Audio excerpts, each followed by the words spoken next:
let's take a look at absolute value functions, step functions, piecewise functions. To start with absolute value functions, let's recall that the function f of x is equal to the absolute value of x, so that for any value of a that is positive, when you plug it in, you get the positive answer still of a. When you have an a value that is negative, when you plug it in, it is equal to the opposite of that. And so, basically, when we look at the graph here, if you plug in positive 1, you get positive 1. If you plug in positive 5, you get positive 5. But if you plug in negative 3, you will get positive 3. So what is the domain and the range of this function? So the domain for this function would be equal to the following. The domain is the set of all real numbers, or negative infinity to positive infinity using interval notation. You can always plug in an x, whether it's at 0, at 1, at pi, at negative 10,000. The range, though, is different. The range for this will only be numbers, as we can see on the graph, that go up towards positive infinity. So starting at 0, inclusives, it goes up to infinity. When we look at the intervals for increasing or decreasing, we need to look at this in a little bit of a different way. So let's go back and write those notations down. For increasing, the interval set starts at the x value of 0 and goes to infinity. What we're looking at here is that we are looking at the values as x starts here at 0, and we are talking about the x values going this way because that is where the graph is increasing.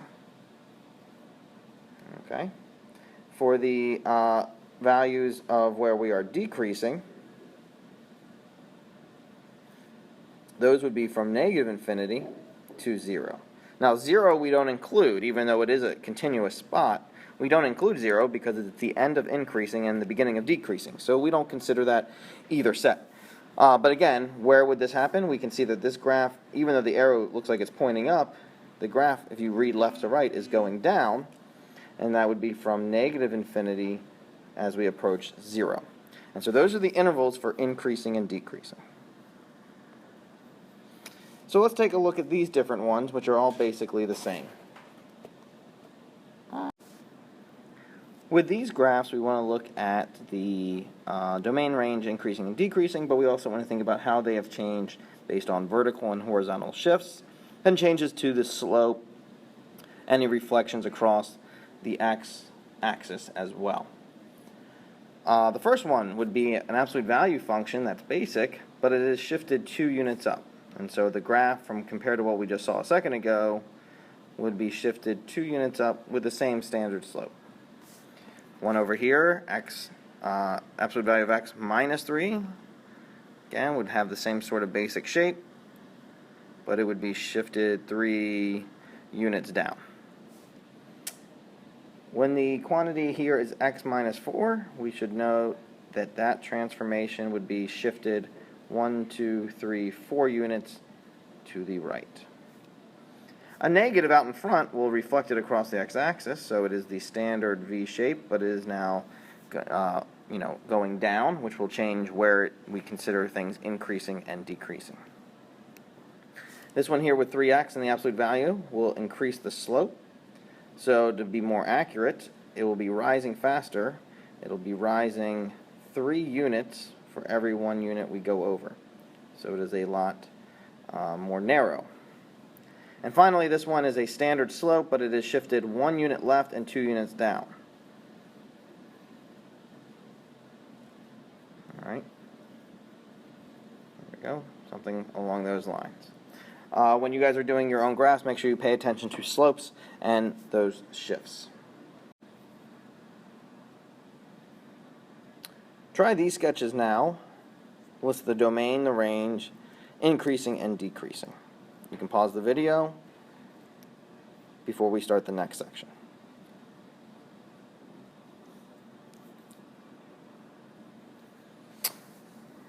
A step function. The greatest integer function is something that moves not continuously, but it jumps. The basic idea of a greatest integer or step function is if we start at time 0, we don't hit another integer until we get to the x value of 1, where it'll become the value of 1. And so the basic idea of a step function is something that no matter what value we plug in, 0.5, 0.9, 1/5, all those values, the greatest integer of those would be 1. And so when we graph it, for all x values between 0 and 1, the value is just 0. The domain of this is still all real numbers, because you can always plug in a value into the function. If you plug in 1, you get 1. If you plug in 1.2, you still get 1. You can plug in negatives, you can plug in fractions. The range, though, is different. It's every set of integers. It jumps from 0 to 1 to 2. And so the way we could represent that range is that we could say the range is going to be y values that are equal to k in the set of integers. Alright. There is also something here that we need to talk about. There is no increasing or decreasing, since all those lines are just horizontal, but there are spots of discontinuities. So the function here is discontinuous at each x value that is equal to k, because at 1, at 2, at 3, at 4, it jumps. There will be some shifts that we need to talk about here. Again, same sort of thing. This would represent your vertical shift. This here would represent a horizontal shift. And the a and b values will represent changes in our jumps.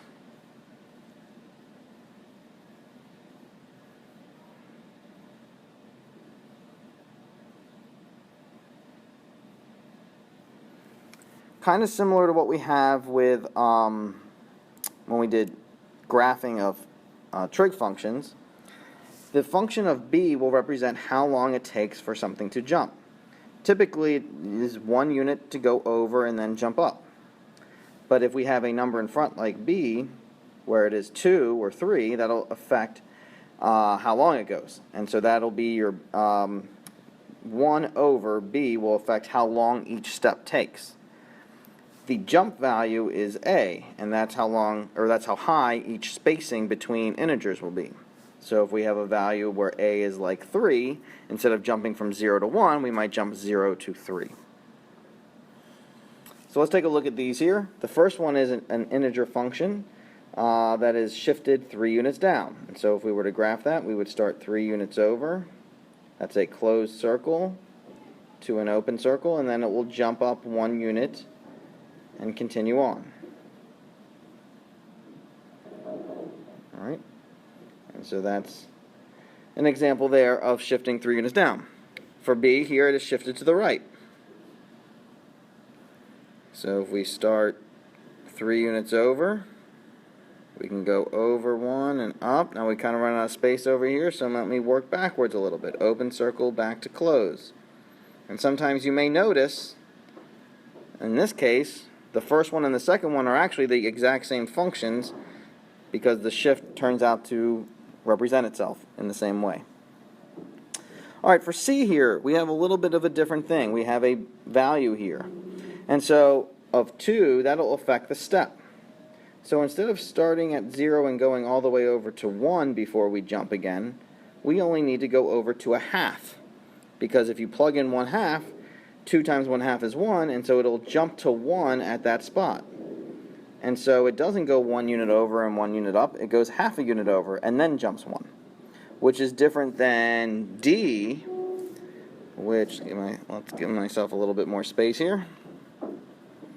In graph D, you start at 0, you still jump every 1 unit over, but instead of jumping 1 unit up, it jumps 2 units up.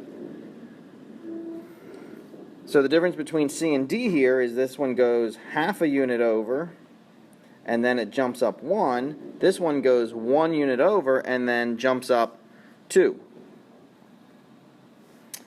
E and F look very similar. We know that, let's start with F actually. that f, when you have a negative, that means you should reflect across the x-axis. So if we go 1 unit over, we will go down and then go over 1, down and then go over 1, which is different than the one that we'll have for e here, which is a reflection across the y-axis, which will start at 0 but then go back to the right 1 unit and then jump up. It's still jumping up. Now you may look and say these look very similar, but they are actually different graphs, unlike A and B, which were similar graphs. This one is actually a different graph. Those lines do not land in the same spots. The domain and the ranges would all be the same, and the discontinuities would still be the same values every integer, but the actual graphs themselves would not overlap. They would be in different spaces. Here are a few for you to try. Again, you can pause the video, and we will continue on with the last section afterwards. The final section here is piecewise functions. Piecewise function is basically two sets or more of functions defined over different values. So let's look at this. This is not currently a piecewise function. Even if we notate a bracket there, this is basically a system of equations. And so we can graph this on the same axes here. That's fine. Let's go ahead and do that. We've got a y-axis. We've got our x-axis. And the first one's just a linear graph, right? Starts up at 2, slope is up 1 over 1, and the function would look something like that. That's the top function. Second one is a parabola. It is shifted 9 units down, and we'll just try to get a look at the graph, maybe something like this. And there would be spots where they intersect and overlap and all that. So this is just a system of equations. All right? But if we want to make this a piecewise function, what will change is, for the first one, let me erase a little bit of this, we might be defined over a certain set of values. So let's say for the first one here that we only want to graph the first line for values where x is less than 0. So this part of the graph